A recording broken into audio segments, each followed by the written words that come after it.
বন্ধুরা, তোমাদের সাথে একটা টিপস শেয়ার করতে এলাম। একেবারে ঘরোয়া পদ্ধতিতে একেবারে আমার বোন আমাকে হেয়ার প্যাক লাগিয়ে দিচ্ছে।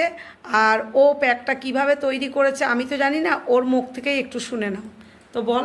হ্যাঁ, এই দিদিকে আমি একটা ঘরোয়া পদ্ধতিতে হেয়ার প্যাক লাগিয়ে দিচ্ছি। দিদির চুলটা খুবই একটু রুক্ষ হয়ে গেছিলো, তো আমি ওটাতে দিয়েছি অ্যালোভেরা জেল, হ্যাঁ, জোড় গাছের পাতা, বট গাছের পাতা, নিম পাতা, কড়ি পাতা, জবা ফুল, লেবু, নারকেল তেল আর মধু।